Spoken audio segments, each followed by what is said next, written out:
तो पहले Kenny Omega ये बात टीज कर रहे थे एक तरह का कि भैया वो रेसलमेनिया 40 में आ सकते हैं, और अब एमजेएफ का एक तरह का ताना गया द रॉक को लेकर, और इससे फैंस का बिलीव है कि एमजेएफ भी आ सकते हैं रेसलमेनिया 40 में, और वो शायद कोडी रोड्स की हेल्प कर सकते हैं। लेकिन क्या इस बात में रियलिटी है, क्या सही में एमजेएफ आएंगे या फिर नहीं, इसके बारे में इस वाली वीडियो के अंदर हम लोग डिस्कशन करने वाले हैं। End of course recently Roman Reigns जो है वो रेसलमेनिया में टाइटल डिफेंड करने के लिए शेड्यूल तो है, लेकिन फैंस इन्होंने ट्रोल क्यों किया? कोडी रोड्स ने कहा कि शायद वो रिटायरमेंट लेने वाले रेसलमेनिया 40 के बाद। तो ये कुछ बड़ी न्यूज़ तुम्हें इस वाली वीडियोस के अंदर जानने के लिए मिलेंगी। So hello everybody and welcome back to new video. इस वाली वीडियो के अंदर तुम्हें जो अच्छी खासा सॉलिड मसाला वो तो जानने के लिए मिलेगा, लेकिन वीडियो शुरू करने से पहले हम लोग बात करते हैं हमारे ट्राइबल चीफ रोमन रेंज के बारे में, या फिर इन मेन अपडेट्स की तरफ बढ़ने से पहले मैं रोमन रेंज के बारे में इसलिए बात कर रहा हूँ बिकॉज फैंस ने रिसेंटली ट्रोल किया, मॉक किया हमारे ट्राइबल चीफ को। अब देखो हुआ क्या, जो डब्ल्यूडब्ल्यूई का वर्ल्ड वाला इवेंट है जहाँ पे फैंस मीट एंड ग्रीट चल रहा है, तो इस वाले चीज के लिए डब्ल्यूडब्ल्यूई ने बस आज से कुछ घंटे पहले ये बात अनाउंस कर डाली है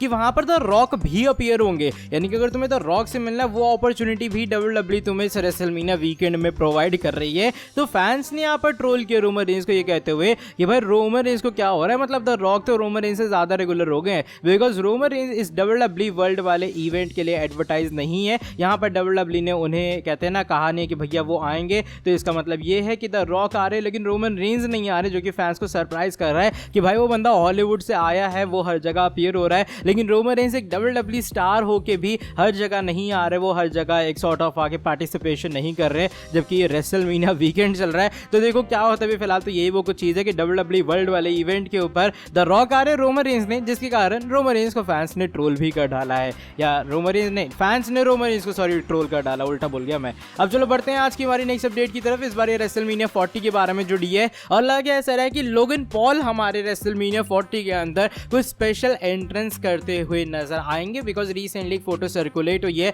वो फोटो मैं डाल दूंगा स्क्रीन के सामने, तुम लोग देख लेना। ये फोटो बेसिकली एक प्राइम ट्रक की है, जो कि बताया जा रहा है कि फिलाडेल्फिया की तरफ जा रहा है। जब हम लोग रेसलमेनिया से एकदम नजदीक है तो प्राइम ट्रक जाने का मतलब तुम लोग समझ रहे हो, और लोगन पॉल का वहां पर मैच है, इसका मतलब ये कि शायद हमारे मैवरिक उससे एंट्री करते हुए नजर आएंगे रेसलमेनिया के अंदर। इससे पहले हमने देखा है कि भैया क्रेजी तरीके से लोगन पॉल ने एंट्रेंस की है रेसलमेनिया के अंदर, इवन वो तो पूरा जैसे शॉन माइकल पहले एंट्री करते थे वैसे भी एंट्री कर चुके हैं। देखो दो चीजें हो सकती हैं, या फिर इस प्राइम का जो पूरा ट्रक वगैरह जा रहा है इसके ऊपर बैठ के लोगन पॉल रेसलमेनिया 40 के अंदर अपनी सरप्राइज एंट्रेंस मारेंगे एकदम हीरोइक तरीके से, या फिर डब्ल्यूडब्ल्यूई प्राइम ट्रक्स को यूज करेगी रेसलमेनिया के अंदर या फिर रेसलमेनिया के आसपास में। और बेसिकली ये इसलिए होने वाले ताकि डब्ल्यूडब्ल्यूई प्राइम उनका ऑफिशियल स्पॉन्सर है ना, तो उसे इवेंचुअली प्रमोट करने वाले। तो यही तो रीजन है क्यों प्राइम ट्रक अभी फिलहाल रेसलमेनिया वीकेंड के दौरान इधर उधर देखा जा रहा है। मेरे हिसाब से मोस्ट प्रोबेबली लोगन पॉल इससे एंट्री ही मारेंगे ताकि उनका जो पूरा प्राइम एनर्जी ड्रिंक है उसका अच्छा खासा प्रमोशन हो सके। बात करते हैं नेक्स्ट स्टोरी के बारे में, और इस बार ये सैमी ज़ेन के बारे में जुड़ी है। अब जो सैमी ज़ेन है वो रेसलमेनिया 40 में कंपीट तो करेंगे, वो इस बार फेस करने वाले गंथर का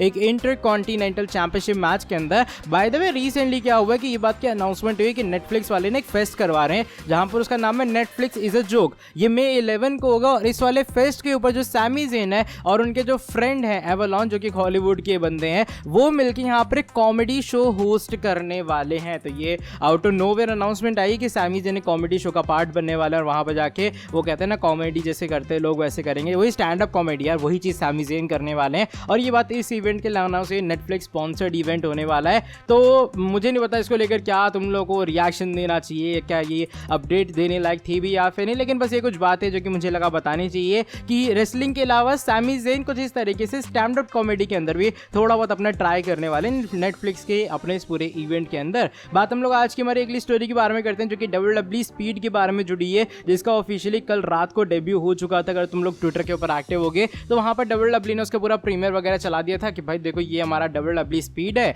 हुआ क्या था, 3 मिनट का मैच था, रिकोशे फेस कर रहे थे इस वाले मैच के अंदर, रिकोशे की आखिरी में विक्ट्री वगैरह भी हो जाती, वही एलडब्ल्यूओ के मेंबर का। अब ड्रैगन लीग जब वो इस वाले मैच में फेस कर लेते हैं तो आखिरी के 1-2 सेकंड में रिकोशे की विक्ट्री होती है। अच्छा रिसेंटली जो पूरा ये जब जैसा मैंने कहा ट्विटर के ऊपर चीज लाइव चली थी, डब्ल्यूडब्ल्यूई ने प्रीमियर की थी, तो इसकी जो व्यूवरशिप आई है वो अराउंड 1.4 मिलियन आई है। यानी कि अगर तुम देखोगे इस ट्विटर के ऊपर रीच कितनी, इंप्रेशन कितने, 1.4 मिलियन के अराउंड है, जिसे तुम एज अ व्यूवरशिप काउंट कर सकते हो उस प्रीमियर शो की। और हुआ कि रिसेंटली फैंस ने उस चीज को कंपेयर किया AEW डायनामाइट से कि भाई डब्ल्यूडब्ल्यूई का ऑनलाइन वाली जो एक चीज है वो AEW के और जो पूरा इवेंट वो इतना बड़ा करवा रहे हैं उसके मुकाबले भी ज्यादा रेटिंग्स गेन कर पा रहा है। तो ये कुछ डब्ल्यूडब्ल्यूई स्पीड का डेब्यू हुआ था 1.4 मिलियन अराउंड व्यूवरशिप के साथ में, स्टार्टिंग 1.2 के अराउंड हुई थी, फिर धीरे धीरे करके चीज़ें बढ़ रही हैं, तो अब वो 1.4 मिलियन के अराउंड पहुंच चुकी है, जो कि मुझे लग रहा है WWE के लिए एक अच्छा साइन है। और इस WWE स्पीड के लिए भी अगर तुम लोगों ने देखा था स्पीड वाला शो, बताना तुम्हारा ओपिनियन क्या है इस वाली पूरी चीज़ को लेकर। चलो बढ़ते हैं इसके बाद वाली स्टोरी की तरफ। इस बार कोडी रोड्स के बारे में ही जुड़ी है, और कोडी रोड्स ने रिसेंटली कुछ बड़ी स्टेटमेंट दे डाली। उन्होंने यहाँ पर ये कहा है कि शायद वो रेसलमेनिया 40 के बाद रिटायरमेंट ले सकते हैं। अब हुआ क्या, जो कोडी रोड्स है रिसेंटली वो ESPN फर्स्ट टेक के ऊपर अपीयर होते हुए नजर आए। इसके ऊपर अपना जब वो इंटरव्यू वगैरह देते हैं, वो बात करते हैं अपनी फिनिश द स्टोरी के बारे में और रेसलमेनिया 40 के बारे में कि वहां पर क्या होगा अगर कोडी रोड्स एक बार फिर से हार जाते हैं और फिर से अपनी स्टोरी फिनिश नहीं कर पाते हैं। तो जो कोडी की स्टेटमेंट काफी बड़ी थी, वो कहते हैं well if I don't finish the story I might as well as move over to the commentary at that point. यानी कि भाई अगर मैं रेसलमेनिया 40 में स्टोरी फिनिश नहीं कर पाता हूं तो शायद उसी टाइम मैं कमेंट्री की तरफ मूव कर लूंगा। यानी कि एक तरह का वो इन रिंग कॉम्पिटिशन से रिटायरमेंट ले लेंगे। ये कुछ बहुत बड़ी स्टेटमेंट है मेरे हिसाब से कोडी की तरफ से कि भैया अगर मैं हार गया तो मेरा तो कैरियर ही ऑन द लाइन लगा, मैं चली जाऊंगा कमेंट्री पे और मैं रिंग के अंदर फिर कंपीट नहीं करने वाला हूं। ये कुछ बातें एक तरह की कही गई हैं अभी फिलहाल, जो कि मुझे लगा तुम लोगों को बताना चाहिए।